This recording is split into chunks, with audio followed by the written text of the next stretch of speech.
दोस्तों नमस्कार, कैसे हो आप सब। आशा करता हूँ अच्छे होंगे। दोस्तों आज है दिन ट्यूसडे का और आज डेट है 27 दिसंबर 2022 और दोस्तों टाइम अभी हो रहा है शाम के 6:41 हो चुके हैं और मैं अभी आ चुका हूँ मधु विहार की रेड लाइट पे हूँ जस्ट और खाली आ रहा हूँ आपका जनकपुरी से। लास्ट ड्रॉप मेरा हुआ था जनकपुरी साइड और आज सुबह मैं निकला था दोस्तों, करीब 9 बजे निकला था आज।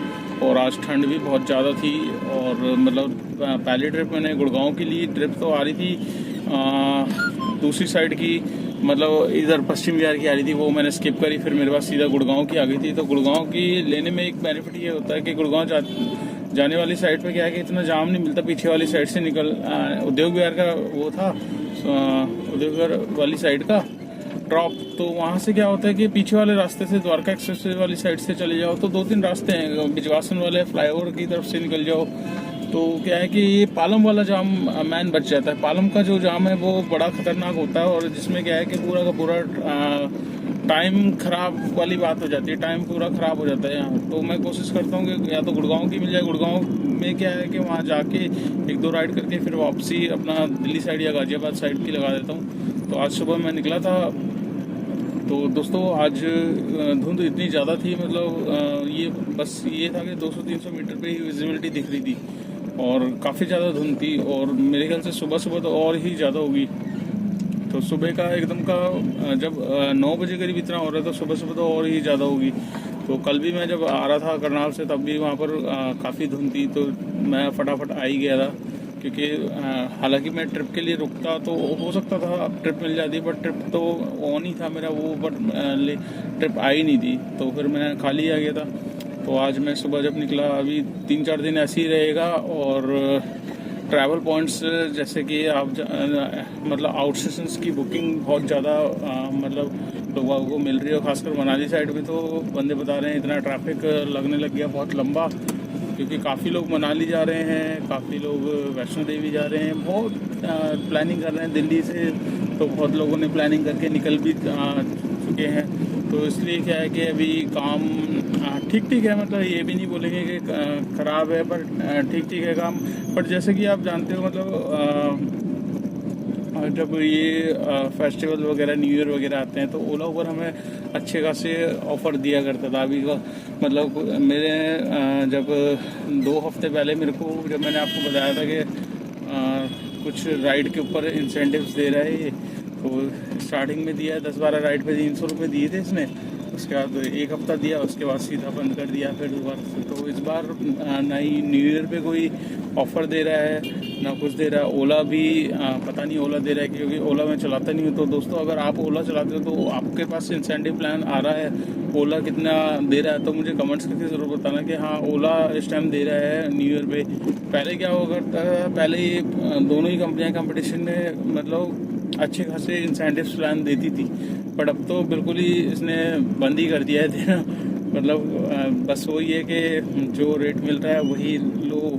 एक एक्साइटमेंट भी होती है कि चलो हाँ फेस्टिवल चल रहा है भाई, डिमांड हाई रहेगी उस टाइम और बंदा काम करने में वो होता है। बट कंपनी को सिर्फ अपना कमीशन काटना है और कुछ नहीं करना। तो ये सब चीज़ें हैं। तो दोस्तों आज की पहली राइड मेरी गुड़गांव की थी। गुड़गांव मैंने ड्रॉप किया। गुड़गांव के बाद फिर मेरे को सीधा मिल गई छतरपुर साइड की 10 किलोमीटर की। तो छतरपुर मैंने ड्रॉप किया। छतरपुर से सफदरजंग एनक्लेव, सफदरजंग एनक्लेव से मैं आ गया था एम्स के पास से फिर मेरे पास सीधा बुकिंग आई झिलमिल कॉलोनी विवेक विहार की। तो वहाँ पर विवेक विहार ड्रॉप किया। वहाँ से फिर मेरे पास पंजाबी बाग ड्रॉप करने के बाद सीधा दोस्तों मेरे पास आ गई गुड़गांव की राइड, सॉरी गुड़गांव की नहीं, आपका आई थी पटेल नगर की।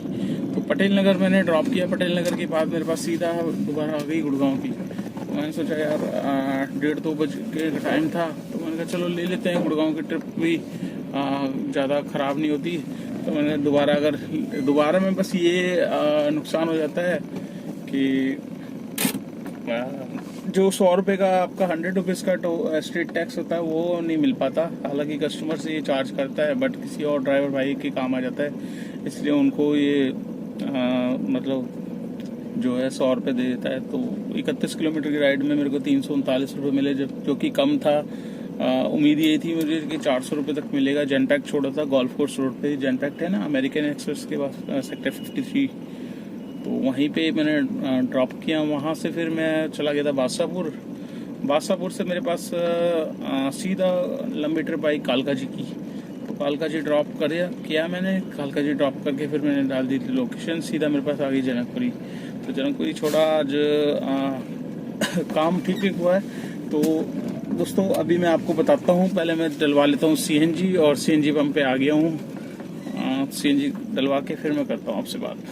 तो दोस्तों सीएनजी मैंने डलवा ली है और जैकेट पहन ली है, क्योंकि बाहर निकला तो बाहर इतनी ज़्यादा ठंड थी। तो मैंने कहा अब जैकेट पहन ली जाए, क्योंकि फिर ठंड वगैरह लग गई तो और ज़्यादा मतलब फिर दिक्कत हो जाती है। तो दोस्तों यहाँ सेक्टर 5 द्वारका से मैंने सीएनजी डलवाई है अभी, और सीएनजी पूरी की पूरी आई है 9 किलो 715 रुपये की, 713 पॉइंट कुछ पैसे की थी, मतलब 714 रुपये की सीएनजी आई है मेरी। वो 9 किलो सीएनजी पूरे की पूरी वैगनआर गाड़ी में आई है। तो ये कल तक देखो आई थिंक पूरी दिन चल जानी चाहिए। तो दोस्तों आज हम बात करेंगे ओला उबर के बारे में ही, और मेरे पास काफ़ी भाइयों के कमेंट्स आते हैं, और कमेंट्स से जो हमारे न्यू ड्राइवर भाई हैं जो जानना चाहते हैं ओला उबर में, मतलब उन्होंने गाड़ियाँ निकलवा ली है, और कुछ भाइयों के मन में ये डाउट रहता है कि ओला उबर को कैसे चलाया जाता है, कैसे नहीं है। तो मतलब कुछ नए जो यूज़र्स हैं उनके कमेंट्स आते हैं, क्योंकि नए आप इस लाइन में आते हो तो काफ़ी मतलब दिमाग में क्वेश्चन होते हैं कि यार कैसे काम करना है, रास्ता मुझे पता नहीं है, दिल्ली में मैं नया हूँ, मैं आया हूँ यूपी से या मैं आया हूँ बाहर से, तो मैं दिल्ली की सड़कों पर राइडर के साथ सपोज राइड आ गई तो मैं कैसे लेकर जाऊँगा, क्या चीज़ है। तो ये दिमाग में क्वेश्चन रहता है कि यार बिना रास्ते के तो बड़ी दिक्कत हो जाएगी। तो इस चीज़ का मैं आंसर करने वाला हूँ दोस्तों। आज काफ़ी भाइयों के कमेंट्स आते हैं कि भैया ओला उबर की एप्लीकेशन कैसे वर्क करती है, और रास्ते हमें नहीं पता तो हम कैसे उसको यूज़ करेंगे, क्या है मतलब कैसे ढूंढेंगे। तो दोस्तों सबसे पहले जो भी भाई नया इस लाइन में आया है, आ चुका है या आने की सोच रहा है, या लेने की प्लानिंग कर चुका है, ठीक है, सबसे पहले तो मैं उन भाइयों को मना ही करता हूँ। बट जिन्होंने सोच लिया है, जो इस लाइन के ही भाई हैं जो आना चाहते हैं, और सपोज़ यूपी साइड में है और यहाँ दिल्ली में आके गाड़ी चलाना चाहते हैं, या नए यूज़र्स हैं, तो उनको बता दो दोस्तों, देखो ओला उबर की एप्लीकेशन होती है, तो उसमें सबसे पहले आपको घबराना नहीं है कि रास्ते कहाँ जाने कहाँ नहीं है। हर चीज़ की सहायता के लिए, चाहे आप जोमेटो ले लो, स्विगी ले लो, ओला ले लो, उबर ले लो, जितनी भी ऑनलाइन कंपनियां हैं उनके साथ मैप का टाई अप हो रखा होता है, ठीक है। जब भी आपके पास कोई बुकिंग्स आती है तो उसके साथ ही आपको नेविगेशन का भी ऑप्शन आता है। नेविगेशन को आप ऑन करोगे, गूगल मैप से कनेक्ट होता है, गूगल मैप राइडर की आपको लोकेशन दिखा देगा, ठीक है। लोकेशन पर बस आपको वो फॉलो करना है। अगर आप नए यूजर्स हो, देखो इस लाइन उसमें क्या है कि स्टार्टिंग में थोड़ी सी दिक्कतें होती हैं दोस्तों। मेरा मानना ये है, क्योंकि आपको रास्ते पता नहीं है तो आप गूगल पे ही डिपेंड करोगे, पर गूगल भी कई बार थोड़ा सा गलत हो जाता है, बट 90% ये सही रहता है। और कुछ अपना भी माइंड आपको इसमें लगाना पड़ेगा, क्योंकि कई बार क्या होता है 4-3 किलोमीटर लंबा रास्ता को भी मतलब शॉर्टकट भी होते हैं जो गूगल मैप को नहीं पता होता, जो हमें पता होता है। तो स्टार्टिंग के 15 दिन आपको डिफ़िकल्टी होती है, उसके बाद क्या है कि ये सारी चीज़ें वो हो जाती है। तो जो उबर का नेविगेशन है, अब मैं चलाता हूँ उबर, तो उबर का जो नेविगेशन है वो एकदम परफेक्ट होता है। 95% एकदम एक्यूरेट कस्टमर की लोकेशन आती है जहाँ पिकअप है, और ड्रॉप भी 90% तकरीबन सही रहता है। तो राइडर खुद अपना लोकेशन पिन पॉइंट वहीं की डालता है जहाँ उनको जाना होता है। तो उबर में इतनी ज़्यादा परेशानी नहीं होती। ओला में थोड़ी बहुत दिक्कतें आती है, बट ओला ने भी अपना वो ठीक किया है सॉफ्टवेयर गूगल मैप का, तो इसमें भी दिक्कत नहीं आती। तो आप अपने दिमाग से टेंशन निकाल दो। आप मतलब बाहर से आए हो, यूपी साइड से आए हो, या कहीं से भी आए हो, दिल्ली में गाड़ी चलाने, तो उबर मैप आपको जब भी कोई ट्रिप आप लोगे तो उसका नेविगेशन उसके साथ में ही होगा, वो आपकी हेल्प के लिए होता है। बस उसको फॉलो करो, किसी से पूछने की ज़रूरत नहीं है। पहले हुआ करता था कि भैया रास्ते पूछते थे, लैंडमार्क पूछते थे, ठीक है, तो कोई गलत आप किसी से पूछोगे, कोई आपको गलत बता देगा तो आप गलत भटकोगे, तो इससे क्या है कि नुकसान आप ही का होना है, ठीक है दोस्तों। तो आशा करता हूँ आपको ये जानकारी अच्छी लगी होगी, और आज का मैं काम आपको बता देता हूँ दोस्तों। पूरे दिन काम किया है, कितने का काम किया है, मतलब 6:15 बजे तक मैंने उतार दिया था, और 9 बजे मैंने स्टार्ट किया था काम।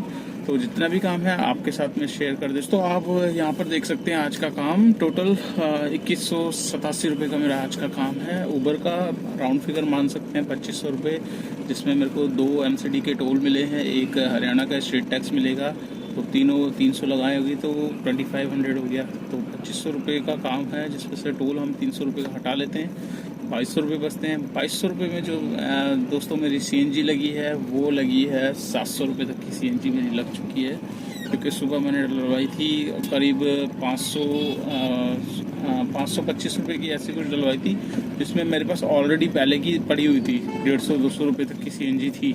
तो तकरीबन मेरी 700 रुपये की CNG पूरी की पूरी ख़त्म हो गई थी, मतलब रेड पे ही थी, 1-2 किलोमीटर और चलती उसके बाद ख़त्म ही हो गई थी। तो वो 700 की CNG मेरी पूरी की पूरी खर्च हो गई है। काम हुआ है आपका 2200 रुपये का। 2200 में से 2500 आप हटाओगे तो आपके 1500 बचेंगे। 1500 रुपये में भी आप जो एज पर भाई लोग हमारे नाराज़ होते हैं, वो कहते हैं अपना खर्चा भी बताओ, तो वो खर्चा मैं इसमें से और हटाऊंगा, 200 रुपये का खर्चा हटाऊंगा, क्योंकि गाड़ी के टायर भी घिसते हैं, इंश्योरेंस परमिट, ये टैक्स वो टैक्स, ये सारी चीज़ें लगा के मैं सिर्फ 200 रुपये मात्र डेली के हटा रहा हूँ। ठीक है, तो चाहे आप उसको खाने का मेरा समझ लो या 400 रुपये मेंटेनेंस समझ लो, पर 200 रुपये गाड़ी की मेंटेनेंस के मैं हटा रहा हूँ उसमें से। तो 1500 में से बच्चे 200 हटा दिए मेंटेनेंस के, तो नेट इनकम आज की निकल के आई है 1300 रुपये की दोस्तों। तो 1300 रुपये में मैंने कुछ किसी को कुछ नहीं देना, गाड़ी का भी निकाल लिया, सब कुछ निकाल लिया, ये मेरा अपना है। तो ये इनकम है। और इसमें अगर आपकी नई गाड़ी है तो उसमें नई गाड़ी में से आप 500 रुपये और हटा लीजिए, तो मोटा मोटा 1000, 800, 1000, 1200 डिपेंड करता है आपके ऊपर, आप कितने घंटे लॉगिन हो। तो मैं निकला था 9 बजे और अभी 7 बजे तक पहुंच जाऊंगा घर। तो तकरीबन आप समझ लो 10 घंटे में 9.5 घंटे काम किया है। 9.5 घंटे में काम अच्छा खासा निकला है। ये सारी चीज़ें डिपेंड करती है किस टाइम निकल रहे हो, राइड के ऊपर है, रूट के ऊपर है, कौन सा रूट पे आप जा रहे हो, तो बहुत सारी चीज़ें होती हैं। ठीक है दोस्तों, तो इस ब्लॉग को कर लेते हैं यहीं पे एंड। वीडियो आपको कैसी लगी लाइक ज़रूर करना, चैनल को फर्स्ट टाइम तो चैनल को सब्सक्राइब कर लेना, दोस्तों के साथ शेयर करना मत भूलिएगा।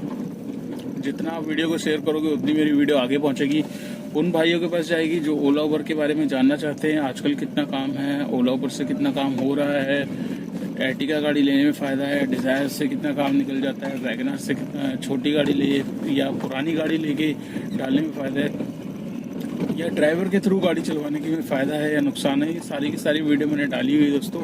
आप मेरे वीडियो सेक्शन में जाइए या डिस्क्रिप्शन में जाइए, वीडियो लिंक वाइज लगी हुई है, तो आप देख सकते हैं। ठीक है दोस्तों, तो इस ब्लॉग को कर लेते हैं यहीं पे एंड, और मिलते हैं कल नेक्स्ट डे नेक्स्ट रनिंग पे। Till then bye.